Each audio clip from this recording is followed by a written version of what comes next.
নমস্কার, আপনারা দেখছেন সময় কলকাতা। খেলা হবে নিয়ে রয়েছে আমি সৈকত। চোখ রাখবো খেলার খবরের দিকে। 5 রাজ্যের ভোট, এবারও একসঙ্গে প্রকাশিত হবে না গোটা আইপিএল এর সূচি বানাতে হিমশিম খাচ্ছে বিসিসিআই। মার্চ থেকে মে মাসের মধ্যে 5 রাজ্যে বিধানসভা নির্বাচন, পশ্চিমবঙ্গ, তামিলনাড়ু, অসম, কেরল এবং পুন্ডিচেরিতে ভোট।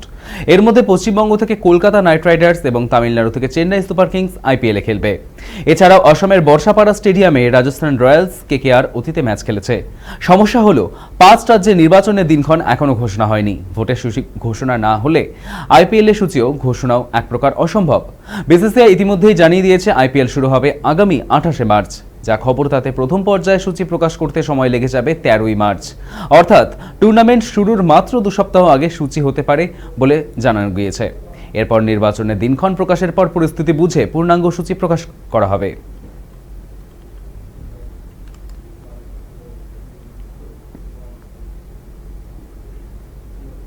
যুদ্ধ পরিস্থিতির জন্য প্লে অফ ম্যাচের প্রস্তুতি শুরু করতে পারছেন না আর্নল্ড।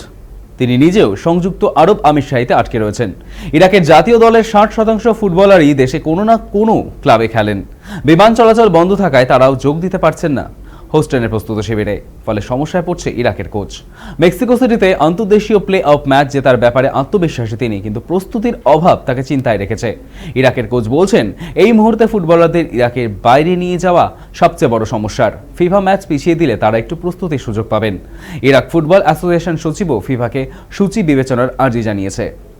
আদনান দিজরাল যুদ্ধ পরিস্থিতির কথা উল্লেখ করে বলেছেন, এই ম্যাচটা সাধারণ কোনো ম্যাচ নয়। এই ম্যাচের ওপর একটি জাতির স্বপ্ন নির্ভর করছে।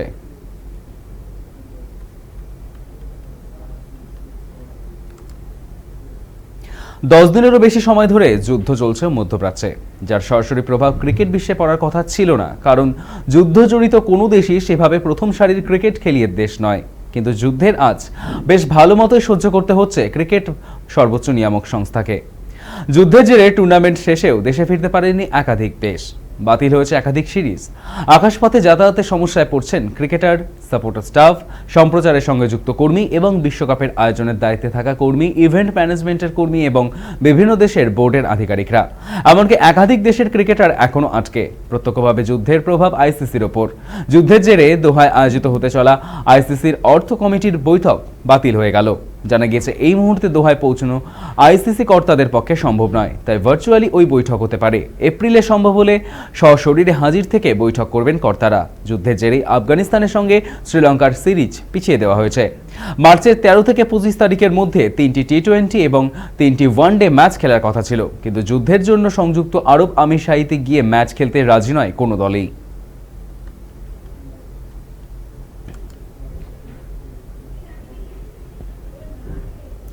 টুর্নামেন্টে সবচেয়ে আন্ডাররেটেড ভারতীয় পারফর্মার, যখনই দরকার পড়েছে ব্যাট হাতে পারফর্ম করেছেন শিবম দুবে।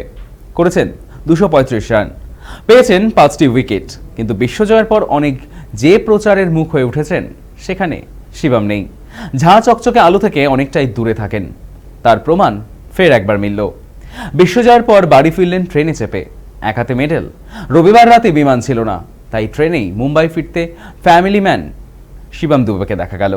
শিবম বলেন, রাতে কোনো বিমান ছিল না, তাই তিনি ঠিক কি করবেন তা বুঝতে পারছিলেন না। তারপর আহমেদাবাদ থেকে ট্রেন ধরে সকালে মুম্বাই ফিরলেন। 3rd এসির টিকিট পাওয়া যাচ্ছিল, তাই সেটাই কেটে নেন। একটু দুশ্চিন্তা হচ্ছিল যে ট্রেনের ভেতরে কেউ যদি তাকে চিনে ফেলে তাহলে কি হবে, তাই ছদ্মবেশে ফেরার পরিকল্পনা করেন শিবম। স্ত্রীকে বলেন ট্রেন ছাড়ার 5 মিনিট আগে জানাতে। তারপর দ্রুত ট্রেনে উঠে যান। কেউ তাকে চিনতে পারেনি। মুম্বাই ঢোকার আগে পুলিশকে জানিয়েছিলেন, তারা সব ব্যবস্থা করে। তবে পুলিশও অবাক হয়েছিল বিমানে না এসে ট্রেনে এসেছেন শিবম দুবে।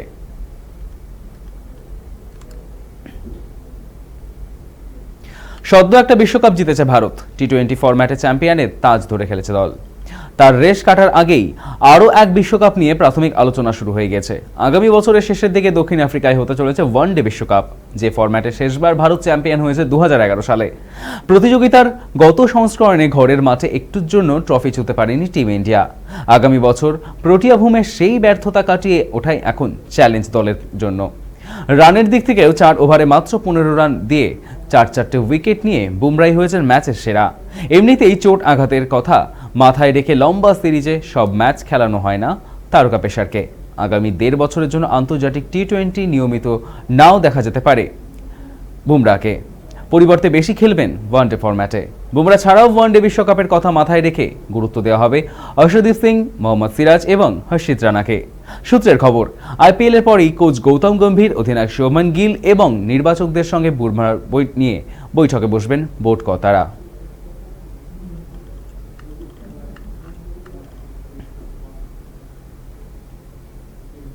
খেলা হবে এখনকার মতো এই পর্যন্তই। দেখতে থাকুন সময় কলকাতা, সময় বলবে সময়ের কথা।